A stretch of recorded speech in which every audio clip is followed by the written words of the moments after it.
Or, I mean, It's even not though it that had bad. more glass, it Yeah. didn't look all that. I mean, it looked kind of chintzy, believe it or not.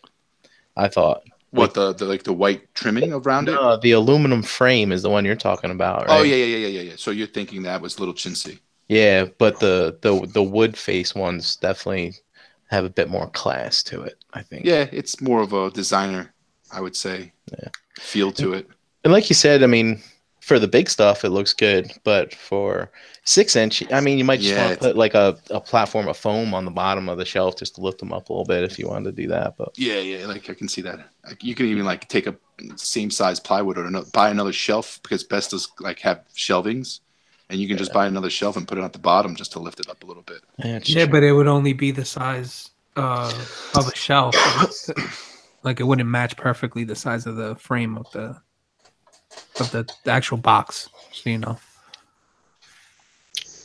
Yeah, but it's like putting a shelf at the bottom, right? It would fit, But you're right? gonna have gap. You're gonna have a gap on each side. That's How all I'm much of saying. a It's how not much of gonna a be gap?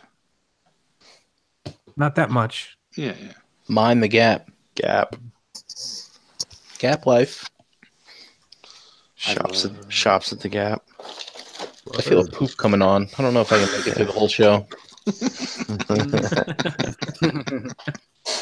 All right. You want to go before we go live, or Do you guys have like a certain time of day that you guys poop? Don't take your phone with you. Usually, Do you find yourselves doing it like right after lunch because you just ate lunch and since you did an input, you need to put an output? Is that when you go? I'm just asking. Like I typically go like after dinner. Yeah, like that, usually that after means dinner. you're eating. That means you're eating trash. I 'Cause it go goes every right morning. fucking The through fuck it. do you know, JD? How do you know I'm I eating know. trash? If your body is rejecting your food immediately after you eat it, it is No, garbage food. I eat like breakfast, lunch, and then when it come to dinner, after I finish dinner, I'm full, so my body just disposes of the that last meal that I had. Which Well, would it's be probably the breakfast. You think your Or body lunch. just digests food faster than every other human? That after you eat dinner, it comes out. And Dude, you Yeah, see do my we? fucking body? Yeah, it fucking digests. It's meant to digest food, motherfucker. Yeah. it's not doing that great of a job. You know what? I'm yours, just saying. yours is not either. It's Okay, backed fuck up. face. Yeah, it's all backed up. Yeah, it's all backed up. That's why my fucking eyes are brown.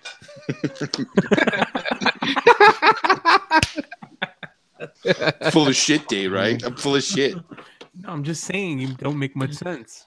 Oh, that's typical, right? That was it. I'm sorry, Dave. But all Puerto Ricans look the same? Though? Yeah. What do you mean, you people? People. Utes. The two Utes. Construct the bots, right? Yeah, exactly, Dave. Exactly. Way to bring Usually it's after coffee for me, Dave. Usually after coffee, like within 5 or 10 minutes, boom. it up. Yeah, coffee does it. Yeah, coffee Gotta does go. it. It's the caffeine that does that too. Does it? Yeah. Yeah. Yeah, it's And in a the natural morning, diuretic, right? Yeah. So Yep, it's in the morning. exactly. Always, usually in the morning. Man. Makes me pee like a racehorse too, and you smell it. It smells like a fresh brew. You know, when you pee right after you drink coffee, it smells just like coffee. Nah, never noticed that. Take a whiff next time you piss.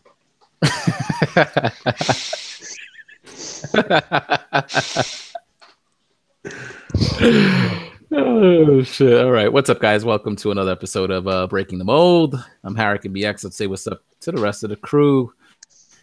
First up, everybody's favorite pigment surgeon, JD. How are you? My. I am doing wonderful, you beautiful meat bags. How are we all doing? You mixing it up here. That's right. How are you? How are you? How are you? Got nervous. I'm a, what? You got nervous. What? Like all giddy over there. He's like, I'm flushed. I got picked first.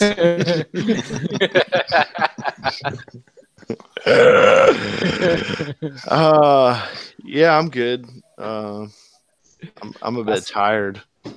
I haven't been fucking sleeping much lately, but I'm good. I got a big box of fucking toys today, and I'm a happy boy. It's like Christmas all over again. Glad to hear it, man. Kinda. It was kind of Christmas. Well, you happy with the stuff you got? So Happy? far. Yep. Nice. Mm-hmm. All right. All right. Next up, Big Dom. What's going on, man? What's going on, people? Tom number 2. Dom number 2. Number 2. God, let's not talk about number 2. Curb monk. Brian's gonna blank his camera and mute himself for a few minutes. Yeah, let's hope he mutes it. Last. Maybe I should leave him for last and let him sweat for a couple of minutes.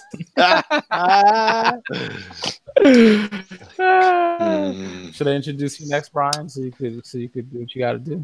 I can tough through it. I'll tough through it. All right, Dom, what's up, man? What's going on? Not much. Nothing. Had a good week. Just chilling. I unfortunately I didn't get a big box of toys like JD. Oh, I know. Me neither. It's all good. So what are you gonna do? All What are right. you gonna do? No doubt. Go buy yourself a box of toys. Yeah, exactly. That's what I was gonna say. I was thinking remedy it pretty damn quick. Don't listen to him. He got tons of shit all week. He just doesn't want to talk about it. Now let's talk about it. Yeah. It was a good week. Good week. Good, nice weather over the weekend. I think. It rained all weekend, bro. Yeah, perfect weather. Saturday. Rain all day. Dom's type of weather. Yeah, just stay inside, get shit done. Yep. Play some video games. Didn't do Get that. I shit should've done. done Get another trophy. Watch Infinity War 4 times. Did you watch Infinity War 4 times, Gary? No, that was you. That's what you did on Saturday. That's not wasted time at all.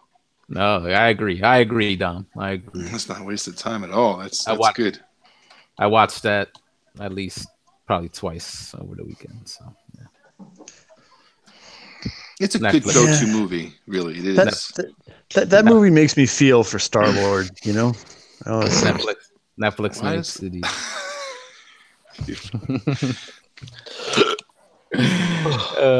All right, Energon Addict. What's up, Pop? Yo, what's good? Is my mic on? Yeah, It's on. unfortunately. I can't. What? Oh, you can't hear me, JD? I'm He tries just to kidding. see I hear JD. ya. He's trying to do the low voice so he sounds sexy for our female listeners. Wait, baby. All those female listeners we have. Huh? Really? Uh, Talk like this the rest of the show. I had a pretty good weekend. Really not much going on. I did a lot of work upstairs, with the room, cleaning it because I knew Chris was coming Monday and I had shit everywhere. It was like Christmas Central up here. So I did some cleaning. Had an interesting week last week too. My kid, who's only 2 years old, she just turned 2 in November. I had to sign her up for school in January because apparently the schools, they book up quick and they only had 3 spots left for the 3-year-olds.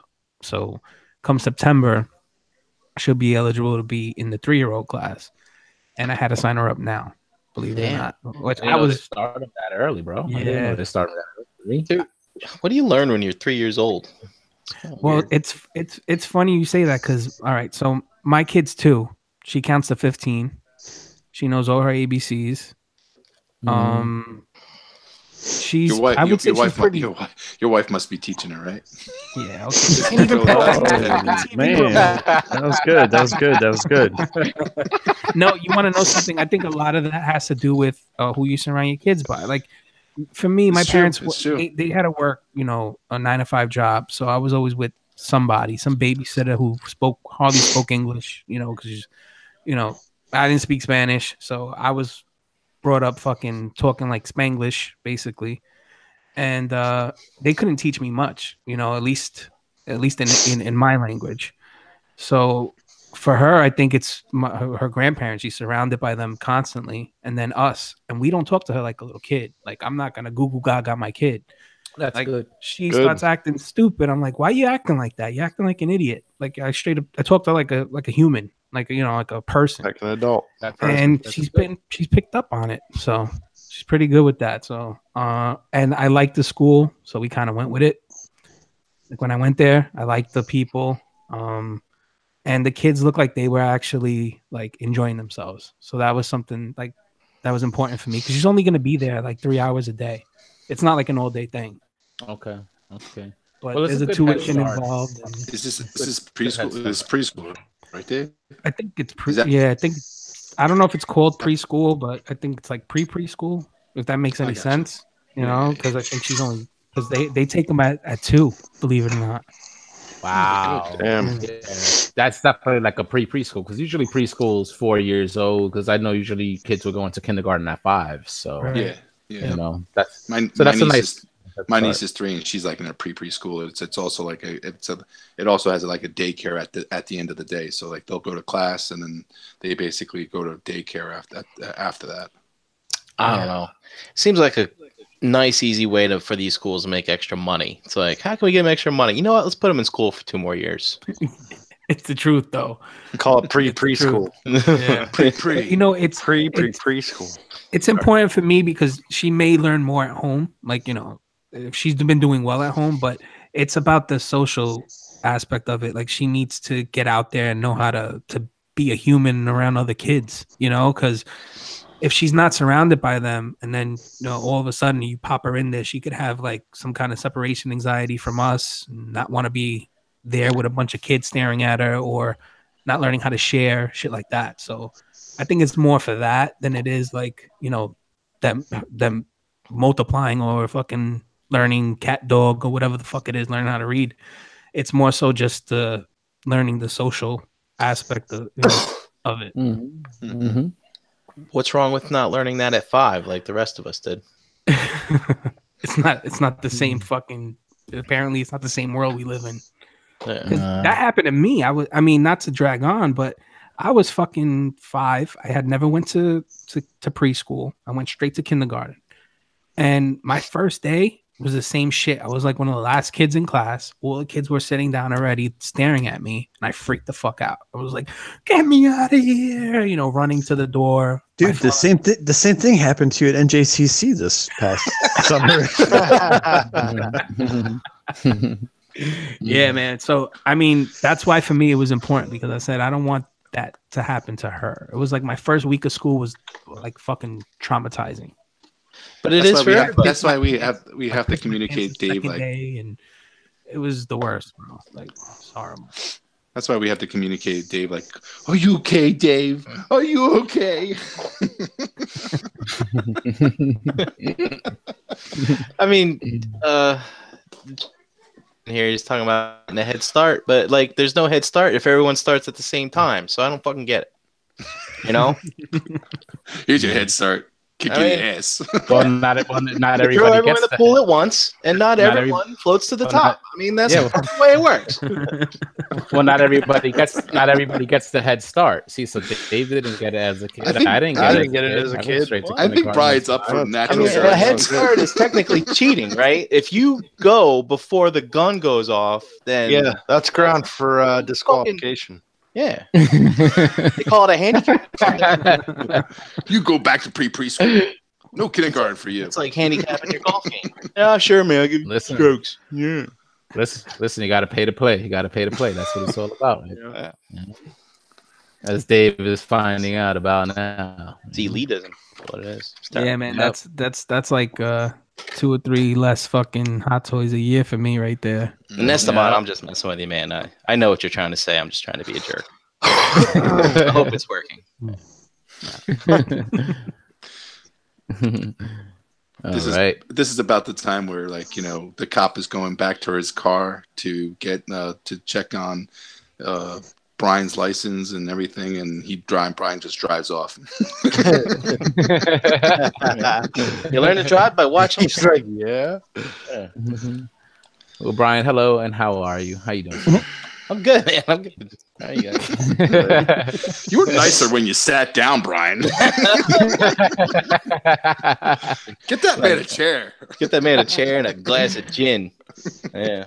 I like the strategy, though. I like the strategy. Standing up while podcasting, gonna be burning some calories while you're here on the air with us. and Hey, stuff. man. Do a little. I kind of like doing this while standing. You know, it's like That's why you gotta poop. actually it's kind of gone away since I stood up. But yeah, no, it's good. I've actually had an opportunity, as you can see, I have to change some things up here in a little bit, and I'm pretty happy. I get to mess around this room a bit more, and at least rearrange stuff, get things cleaned up. Kind of happy about that. I'm not happy about the fact that I have a lot more that I'd like to put in this room, and now I can't. Yeah. So it's just decisions. It's only gonna grow. Yeah. That's what she said. Oh no, it's only gonna grow. You can't buy more.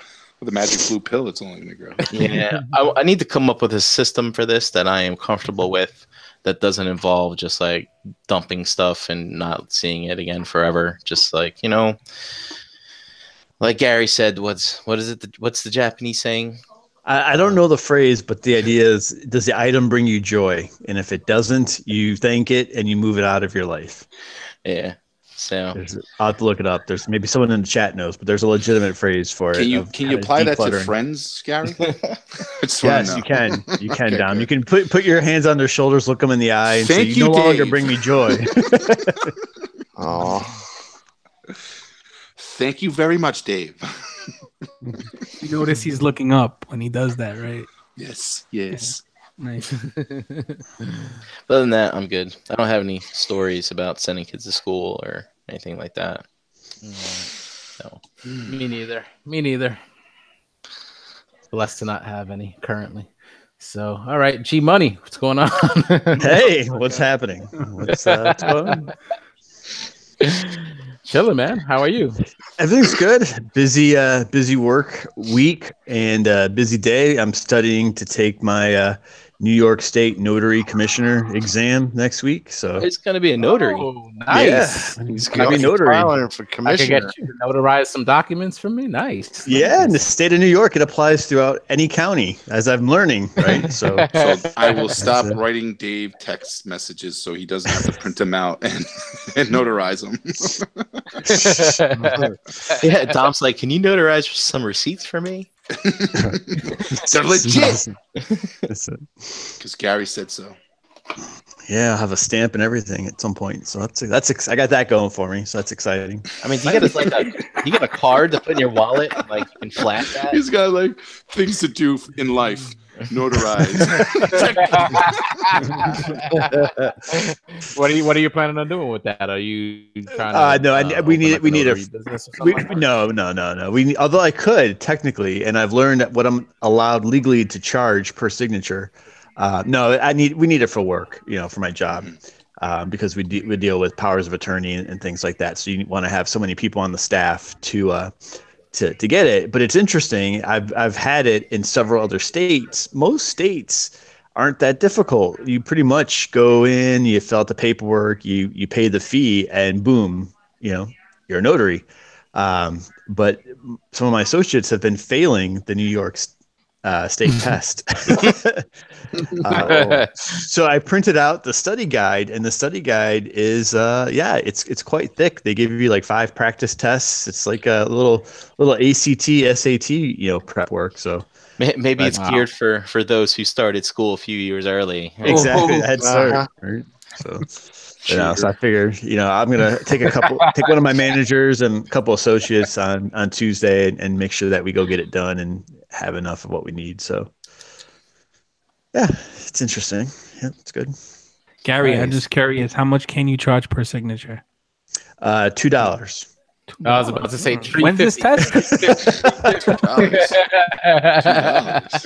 $2 for each signature. That $3.50. You better go get famous. I want my $2. No, and you're not. You can't illegally. You can't overcharge because that could be viewed as misconduct, and then that turns into a felony actually in the state. So Can you give it for They free? charge like $3. They charge like $3 or $3.50 here in New York. I ain't fucking lying about that. I can, Dom. You can do it for free, but then if I do it free for you, I have to do it free for Dave and JD too. I'm not allowed to And pick me. and choose. Okay. And me too. Yeah, exactly. No, it's interesting. That's some of the stuff that I've learned. But that's about it. is the questions on these tests like situational? Like Bob came up with asking you to notarize this document, and it had this, and that. And is that like is it true, false, or something like that, or? It's multiple choice, but there's some that are like that kind of tell you, hey, these are the things that are happening, and 2 of these and 3 of these. What's the most you can charge? Or damn cat's in the way. But yeah, it's just a lot of terminology and stuff like that. But it's interesting. It's cool. Yeah, I got the cat here now. Great. Okay. Nice. All right. And didn't you you were talking about like you wanted to kind of have a discussion about totes and the kind of almost like a reverse tote like discussion, because I know you're in a kind of temporary situation where you kind of have a lot of your things packed up. Yeah, I got on display. So why don't you get into that? No, that's cool. I had I've got that, and then I had a pickup this week. I thought we could talk about just a little bit because I thought it might be kind of time sensitive. But I do have the tote life question for me is, and we've got a pretty wide range of people here in the chat and on the panel. So I've had a couple different houses. When I lived in Massachusetts, I had a great. This is before I was into the knowing you guys in the ROC, so it's just kind of me on my own. Had a really nice large bedroom as a toy room, and then our house in Delaware, without having a basement and one less bedroom, I had a room there as well, but it was much smaller. Now we're just renting this year. While I kind of figure out a more permanent work assignment. So I'm in an apartment and I have a good sized room, but it's apartment life. So I have some stuff out because I don't want to have everything packed away, kind of keeping my interest. And I modified the display. So it's certainly not anything I would ever have set up permanently. But I kind of find myself just sometimes I'm like, do I just stop buying stuff until I'm in a more permanent situation again and then start up? Or do you keep going and hold on to it? I've always tried to look at the mentality, I guess, or the perspective that I didn't need to hold things, mint in package. I would display it and enjoy it and look at it until, in all seriousness, it was no longer fun or I was ready to move on to something different. But, I'm just curious what you guys, how did you guys do it? So like Dave's room is coming together great. Brian's room is coming together great. JD's collection has expanded. Jose, you kind of face some of the space challenges, and Dom, you still really haven't, in all seriousness, right, really started with your display yet.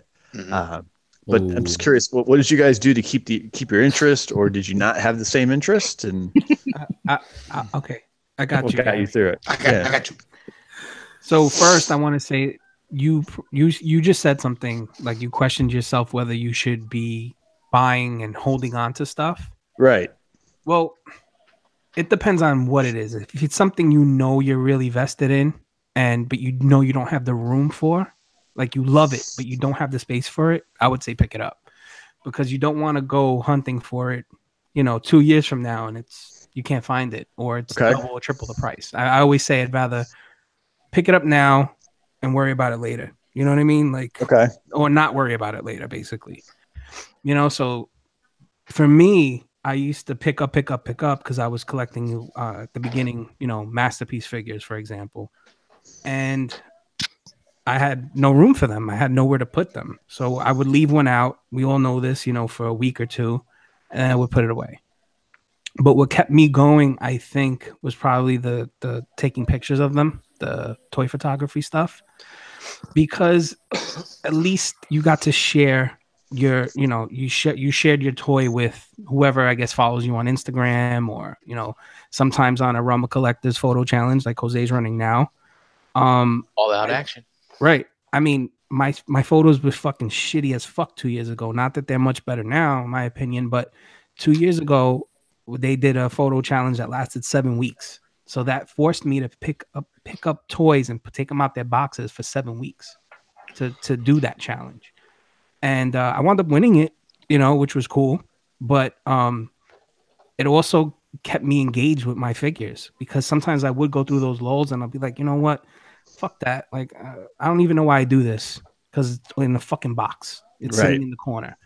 But it's when you handle them. It's when you pose them. It's when you take a pic or two of them. And eventually when you display them, when you start really appreciating them more so, So I say for me, it was if you're gonna buy stuff and keep it in the box, just take it out once in a while. You know, that was my question. If you do that, but take it out once in a while. Yeah, I think that definitely helps, Dave, because like Gary's feeling it now. He's in an apartment like the way I am, and I don't have a lot of space to display. So space is limited. So a lot of the stuff that I've had in the box for like months and months, I've almost felt like the attachment is gone. I've felt like it's been very easy to let that stuff go because I haven't been like enjoying it. You know what I'm saying? So that is a point that you just said. I think when you do have these things in package and put away, definitely take them out every now and again just to kind of, feel that connection. Because like as time moves on, I feel that connection, almost being lost in a way. You know what I'm saying? But that's it's good stuff, man. Like it's, when you have the stuff on display and you're able to take it out and enjoy it, and photography, that shit, I love your pictures, you know what I'm saying? And that's the thing, is like you always feel like, man, you always wonder, as you yourself as an artist, as a toy photographer or whatever, when you're messing with your figures and you put them in that way and trying to set up a scene, take a picture, you're always wondering if that's good enough. And and it's always like that same cliche, like we're always our own like worst critic. But when I see your stuff and the stuff that you're posting on Instagram, I'm like, man, that shit looks dope. Like I'm wondering even what you're using just as your background for like those purplish, and pinkish shoes as a background. I'm like, so I'm like, I'm sure you're kind of using light of. It kind of looks that way, almost looks that way. You know what I'm saying? I'll tell you exactly. Jose, it's easy. Like you see the color behind me on my walls. You see how it's like a grayish blue. Mm-hmm. So if I reflect a red light on it, it's gonna turn purple. So like a light lavender, like a almost like an Energon color with the red. When I add some blue to it, it's gonna turn more of a purple Decepticon like background. So I'm just playing with the lighting with this thing I bought. This I forget what it's called, a par light or some shit. Mm-hmm. And it does all the different colors. So I use this and I basically just reflect it for what color I'm going for off of, Did you get that at Spencer Gifts? No, I got it in Amazon. Just kidding. And then I use a Detolf, the Detolf lights, the one that do the multi-colors, to get like an underlining color. Because some of it is, you see like 2 or 3 colors in it, and then you just need some natural light coming from somewhere. And believe it or not, most of the time it's the Detolfs, because I turn the lights off in the room. But this is all new to me. Like, this is all stuff I've just been fucking with for the last few weeks, like last 2 months. Mm-hmm. But that's what I've been doing basically. So kind of coming back to the stuff. So Dom, do you I know you and I, it looks like we argue a lot on this topic, I think, but in like seriousness, I think you have a few things displayed, correct? Yeah, I just have a few things. Like I don't have the magnitude of what I have displayed, but right. And so Gary, do you rotate? I guess my question is, do you rotate it? And I'll let you go. Like, no, I don't rotate it. I don't rotate it right now. I don't. Like Dave said, like I was mostly, if I had time, like and I'll be honest with you, like some figures I'll get, and depending on the volume coming in, I might not even look at that figure, and it's sad, but it's true. And it's, but I bought that figure because I liked it, like, and I wanted it in my collection. Unfortunately, sometimes when things are going so fast and things are piling in, I don't get that time to open it up and enjoy it. So, but like my thought on this whole subject is that I never had a place where, or not saying that I didn't have a place, I didn't feel like I wanted to invest the money to display my collection the way I wanted to display it, because I wanted to wait for the end. I'm sorry to use this term, but the end game. Like I wanted to wait until I was settled where I know I was not going to move anymore, where this is the last place that this is my house that I'm going to retire in. And it fulfills all my wants and my needs. And that's when I was going to take the time to invest in whatever, because as we all know, displaying takes a lot of money to display those and spend money on those display cabinets and and they're not cheap. There are methods, and me and Dave have been talking to figure out how to keep it cheap to where you can display and show a nice display that has an elegant look with not spending that much of money. And we've talked out a lot of options in the last 2-3 months. But I after talking with you guys and understanding, and it's a pull for me where like a push and pull where I'm like I should spend some time and spend some effort and some money to display some of my collection. And I do have some high-end stuff that I would love to display, and I think it's about time I do it. Is this house my only, like my last end all where I'm going to stay? No, it's not. And, but it takes time to save up that money and buy a place that you want, or you had imagined that you would to suffice a nice large basement or a nice large room that you can basically display what you want to display. Well, it's just interesting because I personally have been in a position where, I was kind of Brian and JD, I was kind of like you guys for a while. Like in the mid 2000s, I had a single family house that was just me, mm-hmm. And I could put stuff anywhere I wanted. And, that was when I was into the Star Wars 3 3/4, like just super, super heavy, like super heavy, all that Power of the Force stuff and everything that came out. And I had bookcases and displays and like really well thought out, displays and ships hanging with fishing line in one of the rooms, and squadrons of clones, and just I had really gotten into that. So I've had that opportunity in a few places.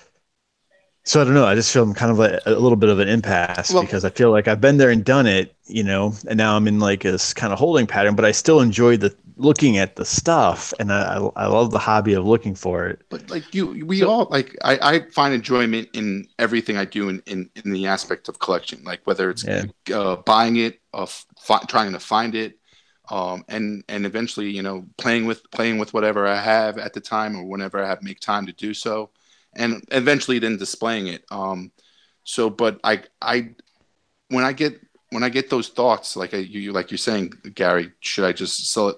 I don't have the ability, I don't have the means to display it or whatever. Like my space or my current condition is not what it used to be, and should I just get rid of it all, or should I get rid of some of them, or whatever the case may be? I feel like when I have those moments, I'm like Dave. Like I collected these toys because I liked them, and I'd rather have them now than worry about it, and not worry about it later. And then, so when the later does come, and if I start displaying them and I feel like, I really don't need this figure, I'll let it go. And that's, at least I can make that decision at that time. But yeah, then it's an interesting dynamic, right? Because like everyone who's ever heard anything on this show for the last year knows that I waited on one particular item, yep. and then spent like months and months and months fighting and begging and pleading to to try to get it from somebody else on this panel. And so it's that fear of missing it, I guess, versus is it something I'm still going to want, 6 months from now once we move again. There's the other end of that spectrum where, you wait, and then all of a sudden the item, right, is not as popular as it is, or it's, you can get it for less, like that whole term, patience saves pockets. But like at the end of the day, there is situations where that might happen. And there's situations where, in your case with for the Voltron, if you wait and all of a sudden it's not there, and it's now you're going to have to pay mucho bucks to get it. Right. And it's like, it outweighs each other. I think it's like, I think it's a 50-50 and maybe a 60-40, whatever the case may be, but it definitely is a balance there. You could also come into the figure getting upgraded in that time frame that you didn't have it. Exactly. Like you didn't get it, let's say Voltron, for example, next year they could announce a newer, bigger, better one, and then you're exactly. like, for the same fucking price, and you're like, all right, glad I waited. You never. And that's a lot of like that's happening with like a lot of that's happening with Masterpiece. Same stuff happens with like statues. Say some things what happens with Hot Toys. Everything with Hot Toys. Yeah, everything. Look at all the sideshow shit I have that Hot Toys will probably do one day. But you want to know what? 3 or 4 years right from now, I may not even want to collect anymore. So exactly. Or maybe the stuff that you have, Dave, is sufficient. You don't need to spend another, like, it doesn't look as much as pressing as what you have, and you can just say, I'm not willing to spend another $250 just to get that margin of increase or perfection. That's where I was gonna go. You know, and that's a right choice. That's a choice. That's your choice. That's what makes collectors great. It's up to you. It's what you want, not anybody else telling you what you should get. So, well, Gary, go ahead. I'm sorry, is that a dilemma like you are having? Like, now with the limited space that you have currently, like you're wondering whether you should scale back on picking up certain pieces? Well, I've definitely scaled back, and I'll say it has it's changed my thought process for now, because I've really paused on the the 1/6 scale Hot Toy stuff. Haven't really done as much with that because I think it is more high end, and I don't have a nicer display for it here. So I've got a couple characters out that that I really appreciate, that I really enjoy looking at. So I've looked probably more into the 6-inch scale stuff now, because I can look at it a little bit easier and kind of seems to fit just a little bit better. But even with that, I think I'm at that line of being excited about what it could look like with a little more space again. But like, you guys know me well enough. I'm also that kind of person. I know, Brian, I think you guys talked about this like on ETR and stuff sometimes, but if I get something and I don't open it really quickly, I almost don't for a while, and then I lose interest. So like, Brian, when you were kind of in building your collection, did you open everything you got? I did. Basically what happened to me was I would open it, and eventually my dining room table over the course of a couple months would become full of toys.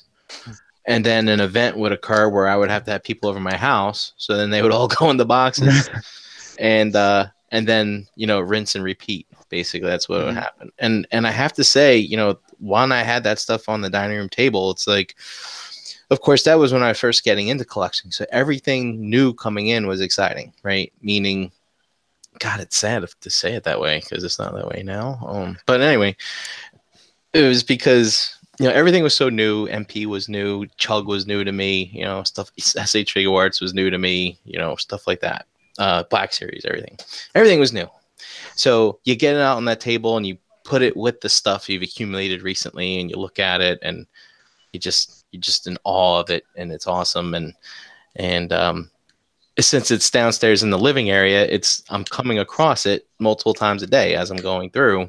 And you really just get an appreciation for it. And, as Dave was saying, if you have to go to Tote Life, take that stuff out every once in a while. But I'll say for those of us who have shelves, it's almost like when you're a kid and they told you to put your toys away, you put them all in a toy box or whatever, right? Mm-hmm.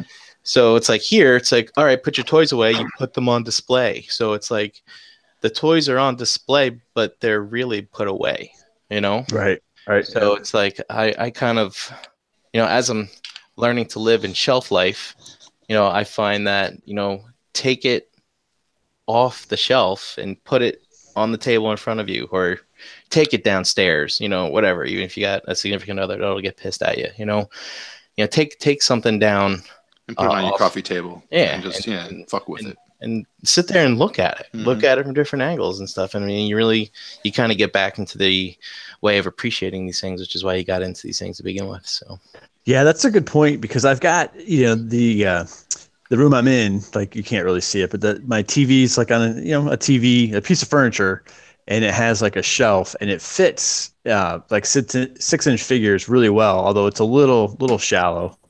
And so I've got like my Black Series clones and my Open Mythic Legions all kind of under the ones that'll fit on purpose, because when I sit in the chair, if I'm watching a movie in this room, I can see that stuff versus having it, aligned behind me or next to me and stuff. So it's interesting. That's all. It's first world problems. I know. I realize it's.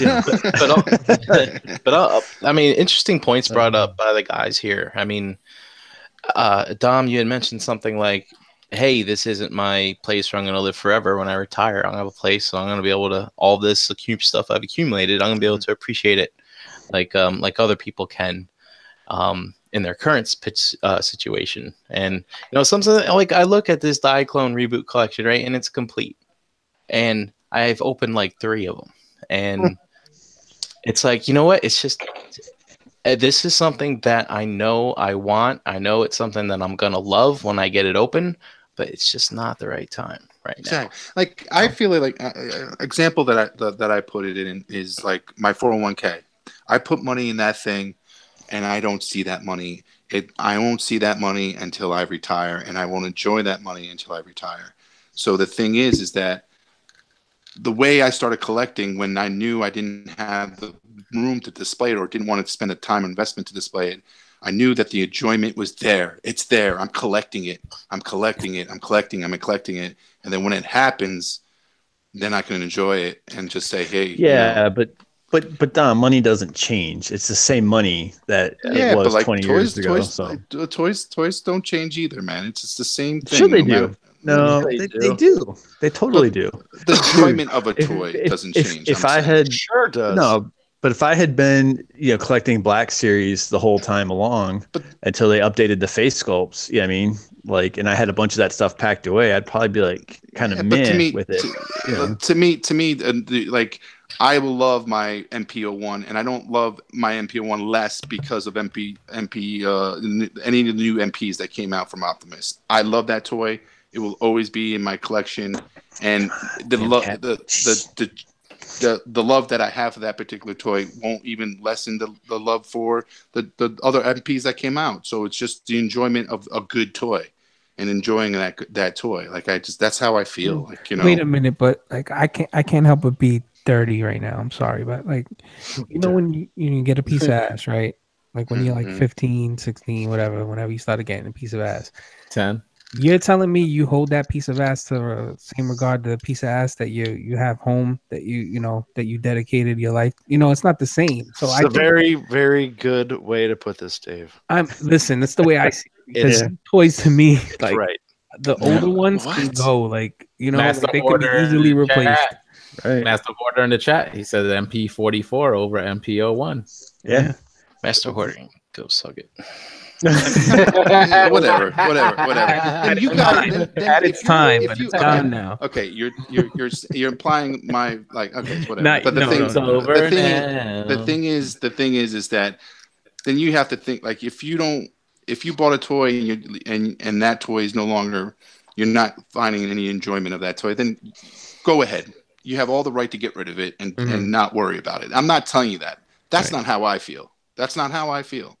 It's like Brian saying about the what is those, some Micronauts that he has and all that those stuff that he's worked, Diaclone stuff that he knows he's going to enjoy those toys.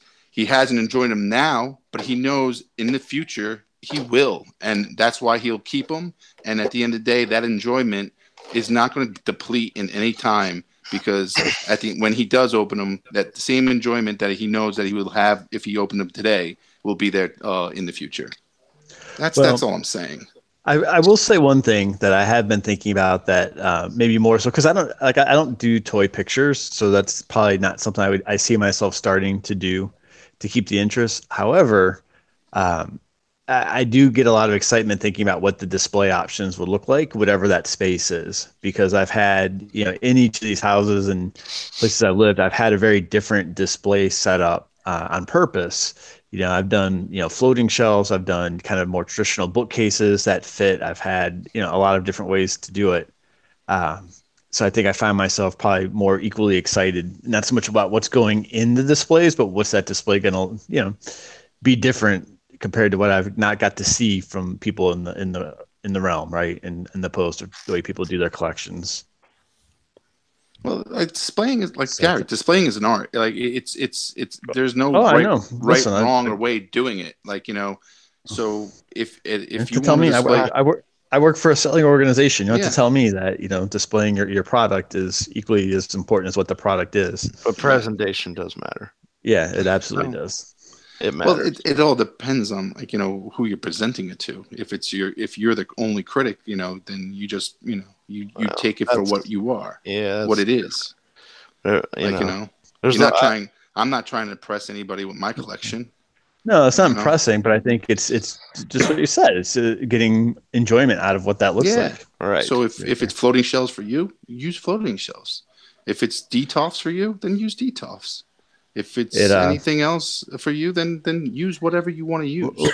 Look, I like driving in a super clean car, but I don't do it to impress anybody. I do it because I enjoy like it. Exactly. the idea of keeping my keeping I'm the brake dust off a my nice, rims. super clean car. I'm not. I try to, but that's I've driven with you. You hit the brake and Marvel Legends slide out from under the seat. So yeah, there you go. Right. So for me, like my displaying even from the beginning, I was like whatever 14 or 15 years old when I started getting back into this. I always had that, I don't know if I'll be here tomorrow. So I'm going to put it out whether I have a place to put it or not. As the years progressed, of course, kind of adds to the. So when you say that, JD, do you mean like you were like living in the moment, not like, hey, I'm going to move? Okay, that makes sense. I can appreciate that perspective for sure. Yeah, but none of us know. You know what I mean? Like, no, that's true. The beginning of last year, I didn't know if I was going to be here. Right. No, I feel living in the moment is great, JD. But I'd like with my mentality, I am going to be here tomorrow. Like there's always a case where there might be an accident and I'm not here tomorrow, but probability wise, I'm probably going to be here tomorrow. Well, you also joined the ROC Wellness Challenge, so We'll plug that away, right? You got that? If you take care of yourself. Granted, I know there's a plane that can drop out of the air and hit me, but that probability is very, very low. And then at the end of the day, if I take care of myself and, do the right things and there's a chance. We're talking in mathematics now. No fucking sense in talking that way, about dying and stuff like that. But JD's right. He just wanted to say, when am I going to do it? I'm going to fucking do it now. Yeah, I'm doing it now. I went out and I fucking spent the money on them. Right. Why the fuck am I going to leave them sitting in a box somewhere? Yeah.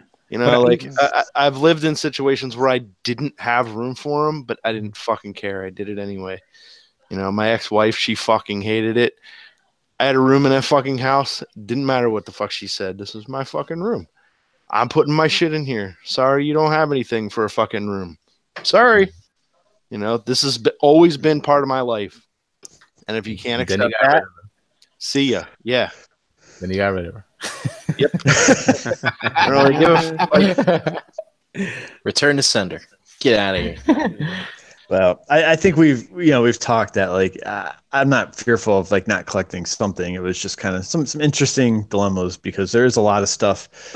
There's so much stuff to be excited about, these days. I feel like that, I was listening to the polls, Brian, that you were going through, this morning when I was, and but when you realize what Hasbro's done in Black Series and Marvel Legends and Mythic Legion stuff. Yeah. And then you hear people about customizing different ideas or trying to customize stuff and, different scales, anywhere from 6-inch to 12-inch and the 8 and 10-inch, oddities in between and Storm Collectibles with licenses. And there's just so much stuff to pick from. It's there's no way I could stop collecting, everything.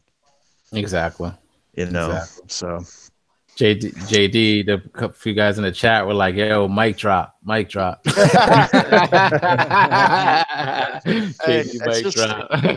I mean, if that goes for anything, it doesn't apply to collecting alone. If there's something that you love and something that's been a part of you for so long, and somebody can't accept that, they're not worth your fucking time. Yeah. I mean, not to get too philosophical, but look, I think we've all learned at the ages we are, people don't change that much. They can evolve, you can compromise, right? You can be open-minded to new things, but you don't change that much. So if it's in you to collect, I think you're going to find something to do all the time. But I don't want to keep talking too much. Can I share a pickup that I got yesterday that I posted about? Yeah, of course. In transition. That might actually be something to discuss, whether you might think something like that is a piece that's display worthy. You know what I'm saying? So lay it out on us, man. Does this infringe upon Figure Banging copyrights here? No.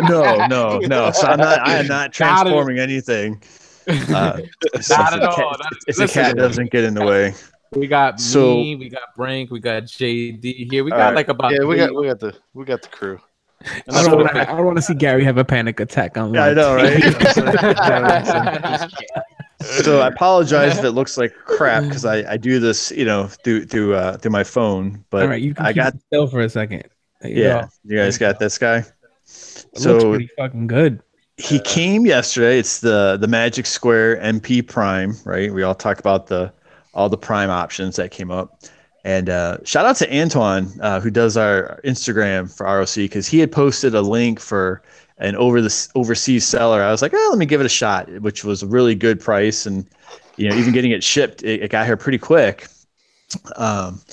So I did something in the spirit of what Dust did. If anybody had seen on his own channel, he's done kind of this fresh out of the box type review.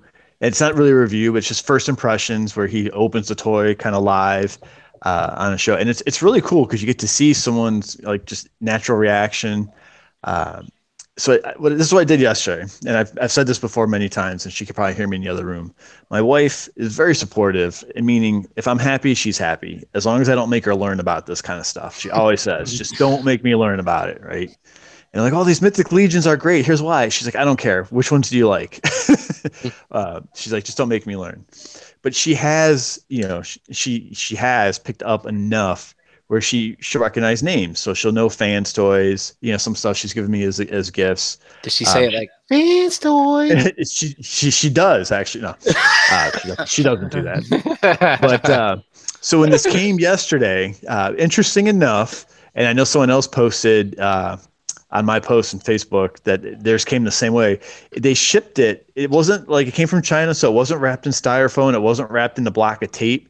It was in a official Hasbro Generations Prime box that it came in. Like, yeah. It just kind of taped around like everything, and so didn't have a ton of padding. The box was big enough just to fit the robot, in bot mode. Dude, you could so start a rumor, be like, "Oh my god, this is Hasbro's masterpiece." Right? But so what we we were in the kitchen. I said, "Okay, well, just bear with me for a few minutes. So let's open it up together, like her and I." And we kind of did a little mini, impartial test where I opened the shipping box, pulled it out, took it out of the tray, let her look at it, and kind of got like someone's, she knows who Optimus Prime is, and got her first impressions. And it was interesting because she thought it looked really, really good. She's like, it actually looks really cool. And I posted this. Did she like the smell? Did she smell it? She didn't smell it. She handled it and manipulated him a little bit. Did you smell it? I didn't smell it. Smell it now. It has no odor whatsoever. They washed all the cancer off of it. That's right. My own contaminated by the Allens already. It's my own masculinity. That's all I smell. I can't help. No. But he's got it's a very matte finish, so it's very plain, which doesn't look bad. The plastic, I've not handled a Magic Square, one of the Legends, but I've heard about the kind of softer plastic, and that's not an issue anywhere. It's like very sturdy, and it looks really good. Like I said, the sculpt is great. It got joints everywhere in terms of ratchets. It's got a butterfly in the front, so you can kind of really get some cross body poses if you wanted to. That red is plastic, right? That's not painted. Correct. No, it's nothing. There's really no paint except for some of the gray trim on the red, right, and some of the pieces of chrome. A little bit of yellow, but he's got a good, ab crunch and rotation. Gary, are the legs and the hips gray or are they white? So that's the thing. They are definitely gray. This is copyright infringement. This is copyright infringement. His legs are gray. It's copyright infringement. Right. His cab stripes are gray. But here's what my wife said, Christina. She pointed out right away. She's like, it looks really good, but she said it looks kind of like a toy. And she had just seen Fans Toys Hydra on the shelf, and she's like, that one that you just got at Christmas time, she's like, that looks statue. Way fancier. Yeah, the statue. Nice statue. So it was interesting just kind of hearing someone's perspective, right? About, hey, what looks more like a toy and what looks more like a collectible item, on your display. But yeah, I think for the money, like he's good. For a first outing, with first being in quotes because of all the third party stuff we always talk about, He's like I said, it's very solid. Everything tabs together extremely well, and very posable. The knees, I think that a lot of people were kind of like talking about, don't really look quite so bad or wonky in person when you see it. That little Sounds tight piece as fuck. there. Yeah, it's good. The hip skirts, it's got 3 pieces in the front. I'm sorry, I know I did a terrible job. And then the one for the side and the back is like kind of like a right angle. So that's just a little bit interesting when you're posing it. And that'll kind of pop up his ab crunch just a little bit. But, fit and finish, like I said, aside from the fact that it's a matte plastic, it doesn't look cheap. But putting it next to like a Fans Toys, it definitely looks more toy-ish. And I don't mean like Toon, aesthetic. But I've got G2 Grinder in dyno mode. So he's the blue color with the gold trim, but the blue is the flat plastic. And when you put him next to that, it looks really, really good. So I'll tell you what takes me by surprise with this figure is it doesn't look like it transforms. It's very clean. Very Yeah, clean. I was gonna say, Look at that. There's the back. Yeah, just that little shit on the back. That's it, right? Look at the legs. Yeah. You know what? It doesn't look like it. That's a good point, Brian, because considering the MP44 that's coming out, like in the all mode with all the panel-y lines, like the way we discussed with the Megatron when we saw the photos of that, it's impressive what they did with this figure, and it actually does transform. Yeah. I mean, Great look, his chest. I mean, I know some of the MP10 molds. Right, they didn't always clip together correctly. You had to make sure the matrix was put in, and so even that, if you had it correct, sometimes they weren't like secure. They'd kind of pop. It doesn't have any issues there. He's got. I'm not good at this. This is why I don't review anything, but it's kind of a friction there. But he's got head ratchets in another spot. So yeah. That's wild. So I think that we've got the other one, right? Transform Element has theirs, and obviously the MP44. But I think it's definitely recommend if you like the aesthetic of it. If they had done the gray and white, I think it really would have hit the Toon spot for a lot of people.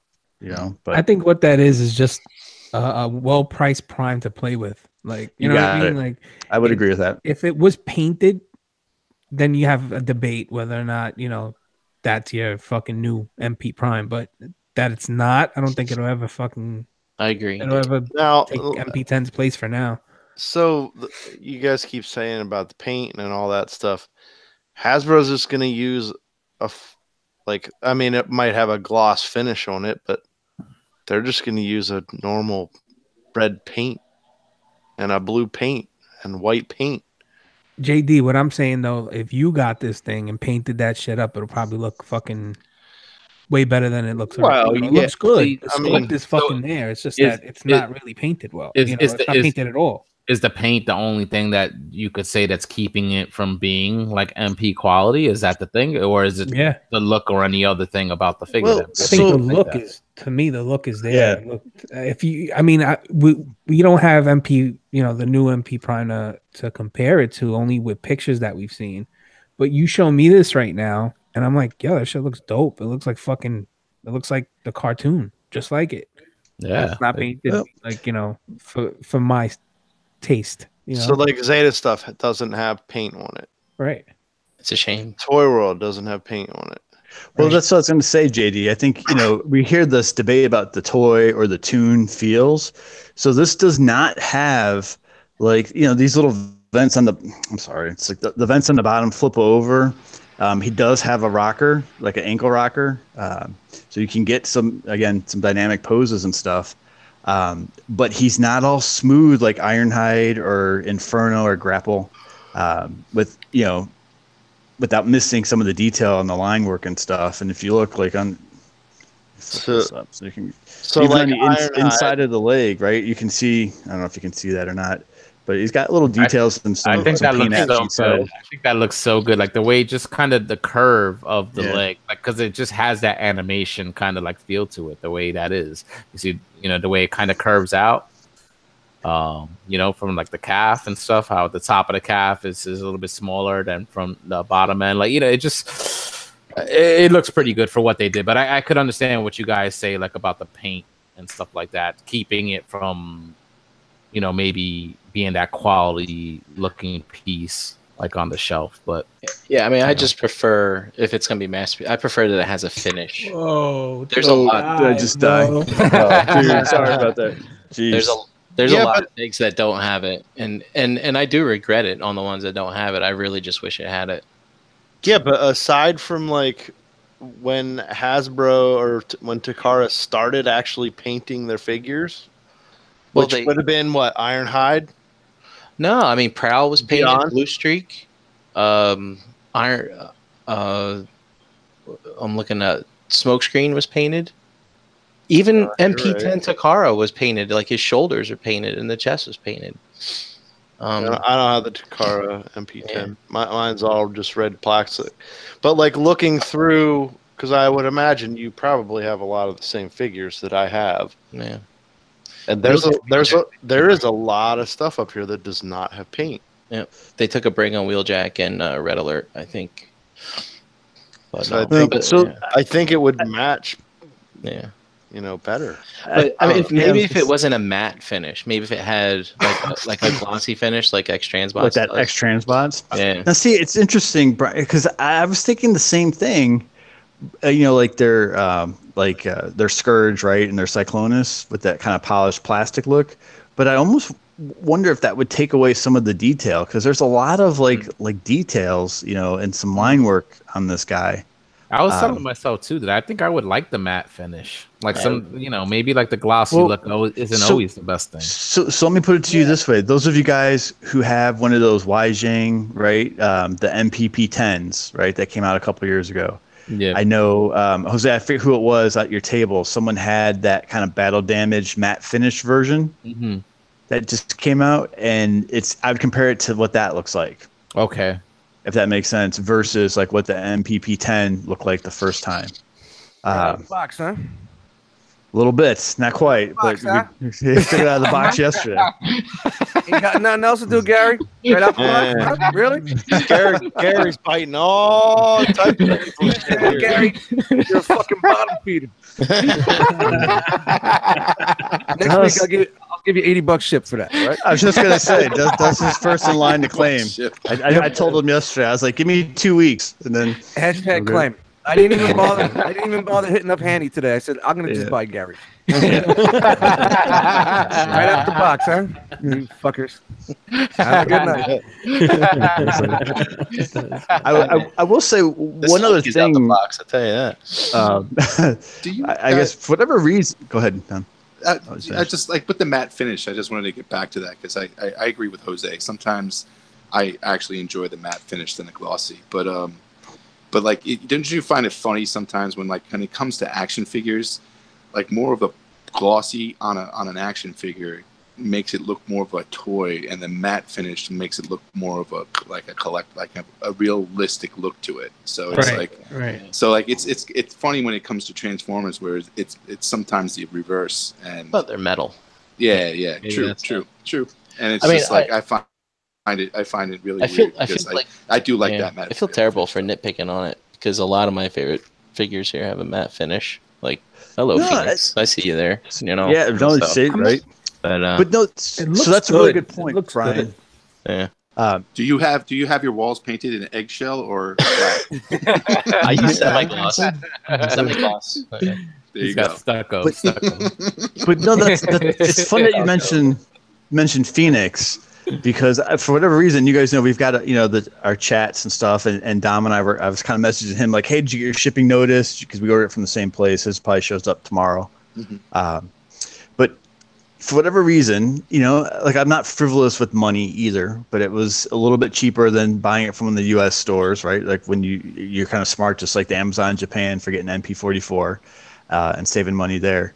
But I was excited to try it based on the reputation that this company had for all the Legends and how people were getting so excited about, their Legends stuff.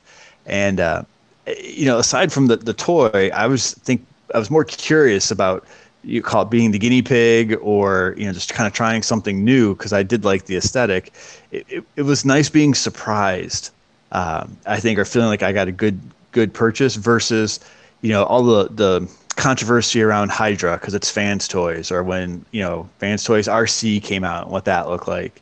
or when people criticize MP stuff that's official with the price or because it's a repaint and things like that. It was just, I don't know. It was just exciting to really, really be, look forward to the package that was coming and being able to get that first impression and then having it really work out, as feeling like it was a good purchase. So definitely. And for the price, I mean, that's a big figure, man. And for the price, that's a good price, man. He does feel solid. I've had MP10. He probably feels maybe just a little bit lighter because I really couldn't find any die cast other than maybe this little spot in his feet, and that's really about it. If you've held KFC's Blaster, he's maybe just a little heavier than that, but definitely kind of tabs together. I think better than that figure did when it came out a couple of years ago. Do you have KFC Blaster like now? I don't, but I've held him and I've seen him in places. And I remember looking at that figure, feeling like he looked like he should be more substantial, right? And picking up and be like, "Whoa, this thing's like really light," Well, actually, that's actually a good example of also the paint on whether you like him flat or metallic. Because I have the metallic one. Yeah, some people have the metallic and like the metallic, and some people like the flat. And some people like the eccentric colors and are tempted by the orange one that got repainted for like the 5th time, right? Gary, real quick, accessories in the box by any chance? He can't. I don't have the box in front of me. He came with his axe. The Energon axe kind of, and the ball fist that goes. And then he's got 2 battle damage windows and then 2 other little red battle damage pieces I think are for truck mode. I couldn't figure out where they go. Sportimus is asking if you could hold it up to the camera again. I'll focus on you. You want to just hold it up. I think one of those red pieces are for that his where he gets hit with the rock, like the sword rock, the that sword, kind of Megatron's. It could be, yeah. Mm-hmm. He's asking also. He's also asking how's the plastic feel? No, I said the plastic. It feels good. It's not soft. It's sturdy. It's solid. It does not feel fragile or finicky, and everything that I've seen, like on the legs, the chest, everything tabs together really well. And even if let me see if I do like his, ab crunch coming forward. I mean, he's got super ab crunch, but when you fold it back down, I'm part of the transformation, but it all clicks into place really well. Dude, I am looking forward to getting this. Yeah, and like Gary, really good. So Gary, from a Magic Square perspective, like these people have been pushing out Legends. Now this is their first masterpiece size. Do you consider this a home run for them? Like, definite step up. You hear that a lot, right? When there's the quote unquote, again, the new company that puts out a figure and people are like, it might be their new one under this brand, but there's something there. Listen, they're on to something. I think if they manage this type of price point and they do, masterpiece style other characters like this, I think that's a great win, because for the value and the fact that if you do want to handle something, I think it looks good on display, and you can also have the best of both worlds, right? And we talk about that a lot, about do you transform it? Do you pose it as an action figure? And Gary, what they could do is they could come out with everything that's out already. Redo them all. Like you said, at a cheaper price point. And like, what's the price of the car going to be? Like, what's like $40? Exactly. Well, okay. So this is something I wanted to bring up. You just said they can go back and do them all. They're already doing it with the Legends. Yeah, right. Yeah. I don't know if anybody's seen that the picture. They have a fucking season 1 roster of everything that they've done and are doing. So they could definitely go back and do all of the figures. Then they're like, you got one company and it's completely consistent across the board. I just like the look. I got the look of that Optimus. Granted, like Dave said, we can't compare it or see it from the MP44 that's coming out. But like, just the look straight up, when I even saw it, I was like, wow, that look is something that I wanted in a toy and wanted in an Optimus. So just to get that and just enjoy it for what it is going to be an enjoyment for me. So yeah, I'm guilty of, like all of us, right? I've bought plenty of place fillers, in one line or another, whether it be third party or just something else, but if you like how it looks, I mean, I think you'll be happy with it. Mm-hmm. I don't think it doesn't seem to be like you're compromising too much for it. And like I said, putting it next to, another third party like a MP Dinobot from Fans Toys that has some chrome but doesn't have a ton of paint and is a lot of just like the plastic, it fits right in with that. I mean, and like I said, I've got the blue one just because I'm eccentric like that, Dave, right? But I think if you were next to a gray Dinobot team, he'd look really good on your shelf and fit in good.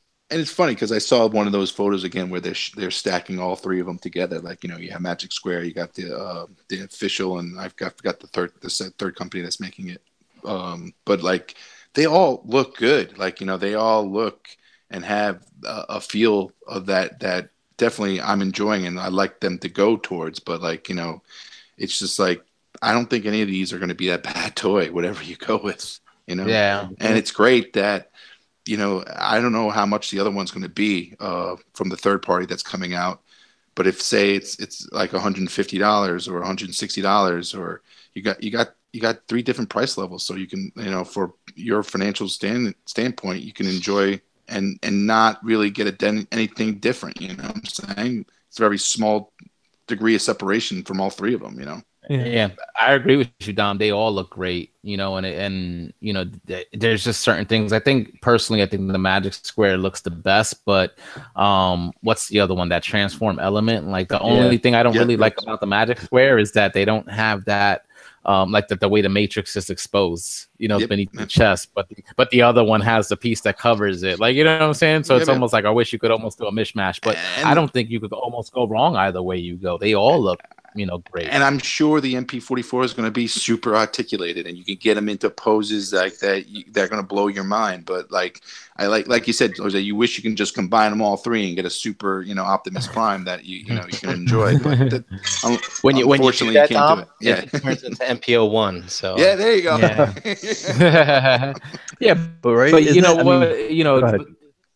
But MP44, I don't know what the transform element one is going to cost currently, but I think 110 for this Magic Square at some retailers that you could pick it up for. I think that's a great price for a piece like that.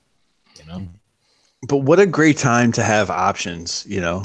I always think about it. I think there's always people feel that need to be competitive and make the right choice. I'm like, listen, I mean, we say it all the time now. It's become a catchphrase, but if you're happy with it, the consumer wins when we have options, guys. It's we win when there's more options than just one. So why are you so hungry when there's so much there to eat?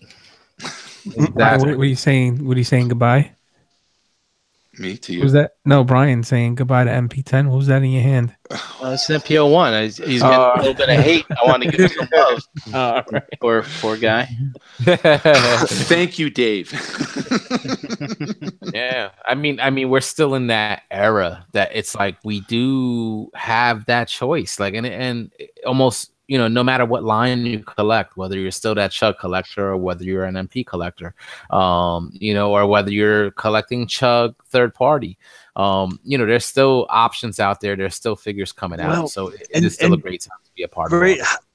And fair enough to some points. I just kind of was thinking like the G1 and transferring over to new properties, and if you're not into Beast Wars, you're running out of characters. So that's really not completely true. There's still, there's a lot of figures out there that could still be made, but here it is, like, right, the main guy from the Autobots that we had a great figure of twice, right? The MPO1, right, and the MP10, and now like that character is re-energized in this third party, in Takara, and in the Siege series, right? You guys have said that Siege Prime is a really great toy to transform and has some cool elements to it. So it's fascinating to me sometimes how like it's a character that we've had many times, and yet it can still spark a lot of interest and discussion, and when you care about the property, I think it's It's an interesting observation, I guess. I don't really know where I'm going with that thought. I just not to the same thoughts you're having, Gary, but like what I was thinking, like, it's up to you as a collector on whether you want to decide if this is the end or not. Like, when you get that, core bots, or what, 84 bots that you're looking for, 85 bots, and they got the whole season and you're looking for, and you got it and it's done for you, then that's you as a collector. But if you're a collector that is looking to go, I enjoyed this Optimus Prime at the time, it was great for what it is, and then all of a sudden another new one comes in and you're going to buy that new one, then that you might be just that collector where you're looking for the next evolution of that character, and you're going to buy it when it comes out. So it's going to be up to you on whether you want to make that choice or not. You know what I think is cool about this one is, like, you get the what you guys use a term now? What do you call them? Casuals? You get like a casual collector that comes in and says, "Yo, I really want like an Optimus Prime," right? But they don't want to pay that $300 or 200, 150, but they'll pay $100 for something like that. Yep. I think that's a dope option. Yeah. Yeah. Or just like we said, the competition in any marketplace yields benefits for the consumer. And we all know people are going to be like, nope, I got to sell MP10, right, to get whatever new one I select. And that, to your point, Dave, that could open it up for somebody else who gets an official, right, Hasbro /Takara, Optimus Prime at a great price that maybe they wouldn't have been able to get before. Whether someone parts it out and keeps the trailer or doesn't, and I don't know. I just think it's good for the consumer to see that happen. You know what else I like about that Magic Square one? Dom, you've probably seen it sooner than I have, but the Hard Hero bust of Optimus Prime, doesn't it look like it looks like it does. Totally does. It could be a statue. That could be a statue. If like, that's what I loved about it. Like when you look at it, it just looks believe me, I'm all cartoon, and it just like it looked like just coming out of the screen, and it just looked like a cartoon to me. Yeah. Just Brian, like that bust. In the mid 2000s, I had so many of those things. And you're right. That's exactly what it's reminiscent of. I wasn't even thinking that. And those busts were like just cartoon versions of the characters, and they had that flat paint color. Yep, and, exactly right. And kind of really blocky. Yeah, really bodies, blocky, and that's what I love about it too. So it's like it doesn't look like it transforms, like Brian said. It doesn't look like it transforms. It looks like a statue, and that's the surprise. That's like that's the frosting on top, where it does transform, and you're gonna get a vehicle out of it. Yeah, so I took the show and kind of made a talked about packing stuff up and not having a display. I'm still buying stuff, so clearly you don't know what the hell you're doing, Gary. Space. Exactly, right? You're just fucking nuts. I think it just comes back to we've said many times, when you have a collecting drive inside you, you may cycle and ebb and flow, but you probably never really give it up. And depending, you never give it up. It may change, or alter. So so that was it. Nice.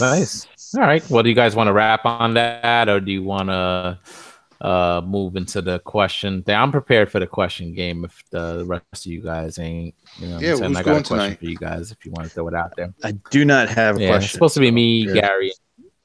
But let's throw it out to the chat. Let's give it 2 minutes. I'll throw it out to the chat squad. Otherwise, we'll just wrap up for the evening and open up the ROC Hangouts. You know what I'm saying? But I'm glad you're happy with your purchase, man. You said, that Magic Square Prime, just along with those other, like we said, it's crazy this thing is coming out first. Do you think that Magic Square, just as a company as a whole, with the goodwill that they've built up over the Legends, and now they're kind of the first ones out of the gate with this Prime, do you think that just gives them an almost like an advantage in a way? Because now, since it's out, everybody's just going to kind of swarm on it and jump on it. I think so too. And this is when I don't collect Legends, and I've never handled one of their Legends. So, I don't have the strongest baseline, but I will just say, from an outside collecting point of view, when any company starts to try to earn a reputation, I think they buy more confidence even when they try something new, right? So BMW, just manufactured amazing sedans for decades and decades and decades. And when they introduced their first SUV in 2000, as far as the X5, people were, and that was a different world in terms of SUVs in that market. I'm not trying to do apples to oranges, but people gave them a strong benefit of that new product, right? Even though it was their first attempt at it, because their reputation had been proven so thoroughly before. So I think it's a fair point, Jose, that the quality and the innovation and the fun factor for what you're getting in their Legends, I think probably let people be more open-minded to an MP scale figure, and the fact that they got it out first probably didn't hurt them for sure. And like I was one of those people when I bought those Legends, and I saw how they were, and they just how great they were, and I was like, and then they announced this Prime. I was like, I'm all aboard, because everything they produced so far has been great. Then that's I'm sure that there's been ones that haven't been spectacular than others, but they all in all have been great. So that confidence in them taking a chance on this, and granted the price was just right, and I just jumped, that's why I jumped on it. So I'm thinking there's going to be a majority of people doing the same. So. And timing is so much. I mean, we've had so much discussion around, like the Storm Collectibles line. Everybody jokes that the Mortal Kombat ninjas paid for the Street Fighter figures, right? And that it took forever for the Mortal Kombat line to start finally introducing some different molds versus 6 repaints, all right in a row. So, if the smaller characters that were easier to produce and do in a wider range of characters help them generate what they needed to get momentum for the larger scale, then that was a really smart business decision on their part. I mean, it's not like any of the Street Fighter figures are the same mold, other than the guys that use the gi, your Ryu and Akuma and the Ken, because I just got Street Fighter 2 figures. No, I know, but I was just saying, for the Mortal Kombat fans, right? Yeah. It took them forever to get the guy in the throne, and then the forearm guy to get somebody different, and then they just announced that other guy. I don't know their names, like Baraka. Thank you. Yes, that's the one I was thinking of. But it's definitely a smart business decision that they took small steps, and those small steps became successful, and they grew on top of that, and then took a large step, and they're going to reap the benefits. So, well, and reputations are only as good as your last figure. Yeah, sometimes, right? It's like. But we've seen the big hitters, take a step back and then once again take a step forward. You just.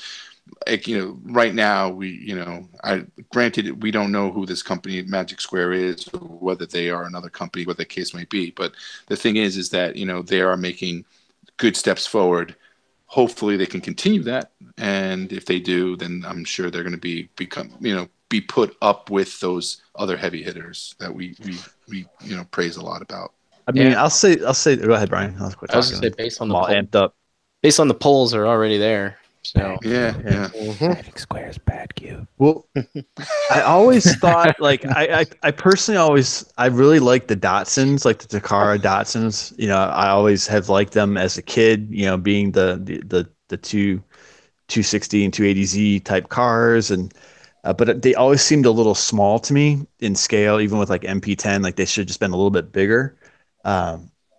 So if this company took a shot at a Prowl like this, man, I'd be freaking all over it. Or if they did a Soundwave like this Prime, I would be freaking over the moon for it, We'll see. That's good to hear, because I know, wasn't it a question, since they were doing the Legend scale stuff, wasn't that a question when they were going to jump and start to dip their toe into that masterpiece scale piece? They were wondering, I know people in the fandom were wondering whether the quality was going to be the same, because they've been doing Legend scale stuff. Would their masterpiece scale stuff still hold up to that same type of quality? And it seems to be that, yes, they put out a good product with that Prime. Mm-hmm. I also find it very interesting that MP44 gets announced, and all of a sudden we've got 2 third-party options that are almost ready at our doorstep. It just. I mean, these things aren't made overnight. It's so. Yeah, so It's weird, man. it just Some, shows a that lot of talking around the water cooler. Yeah. What if Magic Square, like, they're like, maybe they were banking, they were holding this for a while, like oh, might as well put it out now. You know, just very funny. Very interesting. Yep. I mean, MP10 was due for an upgrade, but it was just interesting. Yeah. Well, EE Prime in the chat, just giving his opinion, he feels it was smart on their end. Jiraiya Sama 7 saying the same thing, almost that, the Prime is coming in at such a low price that people are going to be willing to try it out before buying the Sakara version, which is costing $450 here stateside if you didn't get in on, the Japanese pre-orders and stuff. You know what I'm saying? So, it's interesting. It just shows that the market is definitely there for the people that are going to try out all these versions that are coming out. To be honest, especially with a character like Prime, no? Yeah, right. You know what I'm saying? I mean, it's Optimus. Yeah, you're right. I mean, even getting it for a deal at 300 import. I mean, how much was Hydra again? 150. Dude, come on, man. Well, I guess it goes with that trailer. But you know what? The funny thing is, what this figure does is that it shows that everybody needs to step up. Everybody needs to bring their A game. If you don't, consumers won't buy, and you might be finding yourself in the gutter, and that reputation might not get you anywhere. So it's like there's people out there willing to step up and bring their A game. So if you don't bring your A game, and you're not, and the guys who are on top of the hill, if they don't consistently bring their A game, believe me, there's hungry people behind them ready to step up and give us the products that we deserve. So get them done, that we deserve. Did I say something wrong? I'm sorry. No, I like it. I like the enthusiasm. Going to get them. Get to the top of the mountain, Hamburger Hill and shit. Yeah, I like the entitlement. I like the entitlement. But I will say that it's not entitlement. It's like it's God. Make good products. If you can make good products, then that's what we need. That's what we deserve. Make a good product and stand behind it, and you're good. I was gonna say, like, they better be like Magic Square better be careful, because I'm gonna do a Gary and I'm gonna bite off of somebody else and coin the meat bag approach. That Pinkerton approach, where you toys. Yeah. Well, you think Magic Square is the next Fans Toys? Well, that's what EE Prime in the chat is saying. He says Magic Square is Fans Toys in disguise. They're not. Nah, I have a pretty good idea who they are. All I'm gonna say is I said Bad Cube. No, how about you? The Bad Cube wishes it was them. I only say that because Bad Cube was weren't they Cubex? Cubex. Now Magic Square, it's like no. Nah, they're not. They're not bankrupt. See what you did there. They're not bankrupt yet. That thing does explode. Cube is a three-dimensional square. That's a lot of. You smoke too much. JD, I'm curious now. You're philosophizing back there, aren't you? JD, who do you think they're connected to? I don't want to say. All I'm gonna say is what the fuck? No. I don't want to. You don't want to be wrong. You don't want to be. I don't want to be wrong. I'm just gonna say it's not that difficult to figure out. It's not hard to figure out. Figure it out, dude. They own their own factory. So. Oh, okay. Keith, I'll say it. Beef. It's beef. No, Toy World owns their own beef. Yeah, I don't know if that's. Hey, you did compare it to that fucking transistor, right? Well, in terms of the weight, but look, I've owned Ilagos, I've owned Scourge, I've handled the Junkions, I've handled the Transistor. This doesn't feel like any of those, but maybe they got new people. Who knows? But look what I have in my hand, Dave. A big Hydro Flask full. I already of water. took 2 pictures of it. Don't worry about it. All right, good. Put it out on Facebook, because apparently that's what I'm known for. Dude, all I had to do was look through our fucking feed, because Robert D pointed it out that Gary has a bottle of water on him all the time, and I was like, I wonder if he's right. I went through all our pictures, every fucking picture, unless you can't see his hands, show him with a water bottle in his fucking hands from day one. That's crazy. That's funny. He's even holding the bottle of water in that picture that he has behind of all of us when we did TFCon 2 years ago. Dom, I got some pictures of you too, bro. I'm gonna hold them against you. Oh boy, black. Well, a lot of heads in the chat were What's that supposed to mean? voting for questions. You know what I'm saying? So if you guys aren't ready, I got a question. I'll just throw out a question for you guys, and I got a question for the chat squad. Brian, are you ready with your grid? I was born ready. Brian is always He's ready. standing up. Shit, he's ready. He stays ready, so he doesn't have to get ready. You know what I'm saying? See that? All right. Ready, get ready. Hey, before you start that, I don't want to end on a sad note. I just want to throw it out there. If anybody doesn't know what happened to Jim Hogg, and unfortunately, he had fire in his home. There's a GoFundMe that Josh started. It's on the Realm page. Anything helps. Throw something out there. He's one of us. He has 4 kids. Unfortunately, that shit happened around the holidays too. I mean, terrible. It would hit any one of us hard. I can't even imagine what he's going through. But if you could donate anything you can, help him out. He'd do it for us. So just want to throw that out there. Now you can go with the questions. Sorry. No doubt. No doubt. Thanks for throwing that out there, brother. Appreciate that. All right, my question for the chat, real quick. This is easy. And if you don't know it, I'm sure Google will help you guys out. But on what date did one of the most celebrated animated series out there, Batman the Animated Series, what was the date that they first started airing episodes of that series? I remember I came home from college and I was visiting my mom, and she's like, "So do you have anything you want to do tonight?" I was like, "Believe it or not, there's a Batman cartoon debuting tonight that I want to see." She's like, "Really?" I was like, "Yeah, I know. It's on primetime. It's very strange." Oh, dude, remember? Like, I read up on all the stuff like prior to when that cartoon came out, and I was young, like, you know what I'm saying? But I was in the comic shops collecting Wizard and stuff like that. And look at that. Speaking of Jim, I think he got it according to what I see here. You know what I'm saying? September 5th, 1992. Oh, I wasn't in college then. I lied. Oh, wait a minute. From high school. Night of Ren said 1992. He got the year, but I did ask for the date, the exact date, and I think Jim Hogg got it. Well, yeah. All right, so Jim, you know how the game is played. Pick a number. Brian's got it up on the screen right there. Number from 1 to 30. Yeah, but that animated series, man, like I just remember like on the lead up to it, he picked just reading about it leading up to it, and then once it debuted and once it was out there, I mean, that's one of the most loved animated series that DC has like ever put out. Great job. If you're a subscriber to the DC Universe service, they have that animated series up there, and you can watch it. Check it out if you've never done so. It's great. It's good. So, host question. All right, so my question for you guys, and it's kind of related, but can you remember what got you interested in superheroes as a kid or as an adult, if you kind of got into superheroes later in life? Can you remember that exact moment? Like, what was it? Was it a comic book? Was it a television show?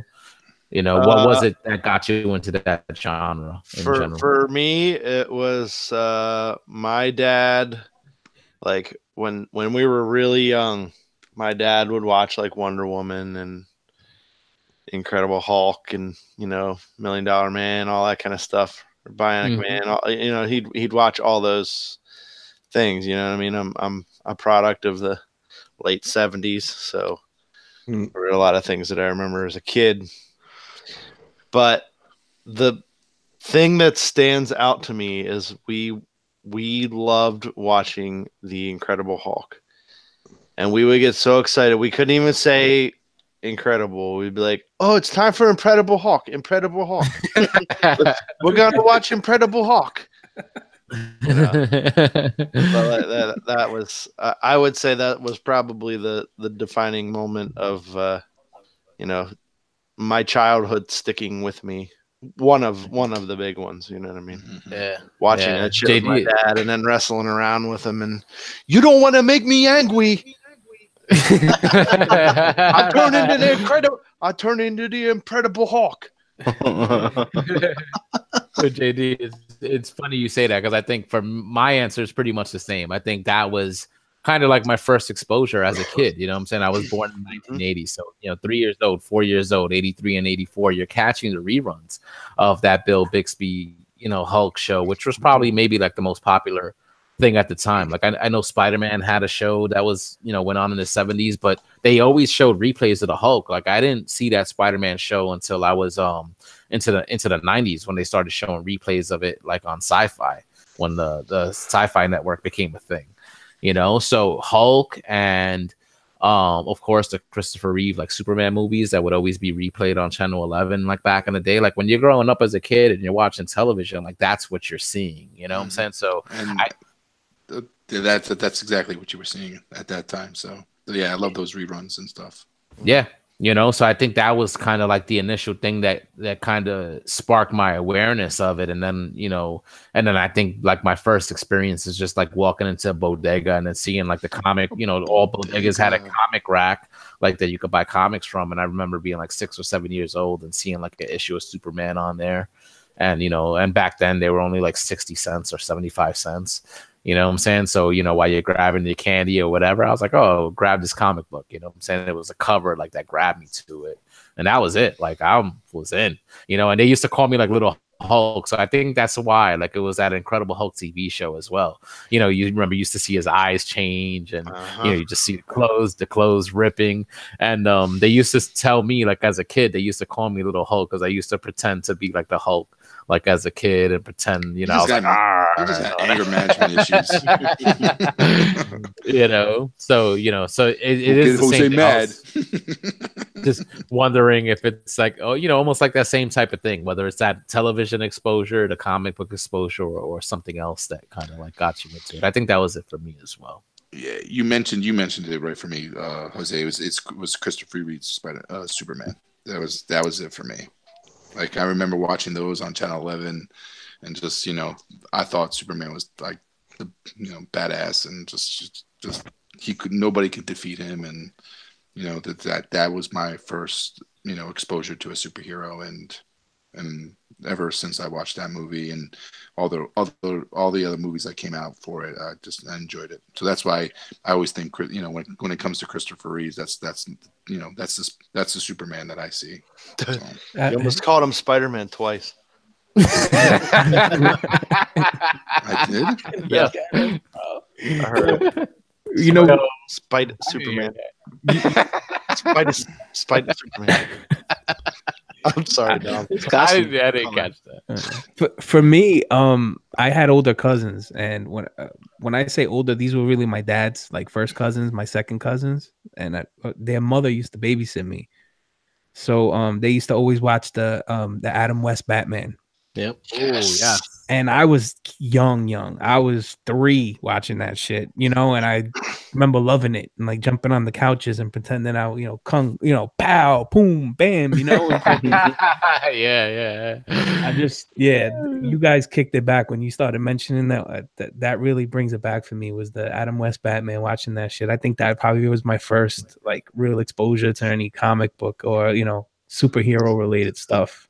Nice. And then the only other thing that comes to mind is I got into the Ewok movies, which got me into Star Wars. So I always say, I got the love for the Ewoks because that's where I started watching Star Wars. Like I watched the Ewok Adventure, then Return of the Jedi. Okay, the last Star Wars movie, and went backwards, and then started from the beginning. And like, oh shit, there's a whole nother world, like, oh, That's cool. That's cool. Nice. All right. Mine was 66 Batman too. So, and everything Dave just said. Hey, come on. No, man. And the only other thing I remember really was I had the little Mego action figures and the Batmobile they sat in, stuff like that. So, yeah, dude. I don't know. I'm gonna. Yes. Yeah. I'm gonna sound like such a dork, but You I really like. sound like a dork, Gary. Yeah, I know. Or But it's gonna get. more than one. It's gonna get worse before we conclude tonight. No, it's so when I would watch that original animated Super Friends from like the kind of later 70s. I think it was like 76, 77 when I'd catch those. And as that show progressed, right, before it became Superpowers, somewhere in between, before G.I. Joe was doing kind of like Now You Know, right, and Knowing's Half the Battle, and teaching you life lessons about stray dogs and healthy snacks and power cords, you know, that power lines. The Super Friends, they used to teach you little magic tricks at the end of the show, or like little household products. So it'd be like Wonder Woman, and there'd be like kids, and she would teach you how to make a bank to save money out of a, you know, milk jug and bottle caps and stuff, and like what you could do to it to kind of make it, you know, to put something together, or again, some type of little illusion or magic trick using household items. So I always used to really like the show, but then I like that part of it a lot, to try to gather up that stuff and see, you know, Mom, do we have this? I need one of these. I need one of those. And popsicle sticks and stuff like that. So. Nice, man. Not the best superpower usage, but you know, it got me interested in watching the show and seeing the characters for sure. Brian, what do you call him again? He's one of those kids, one of the privileged kids, or advanced. Oh, the Head Start kids. How's the Head Start? Just like yeah. Chad Wingham said his dad got him into reading comics. It was a Batman comic that his dad read some that got him into it.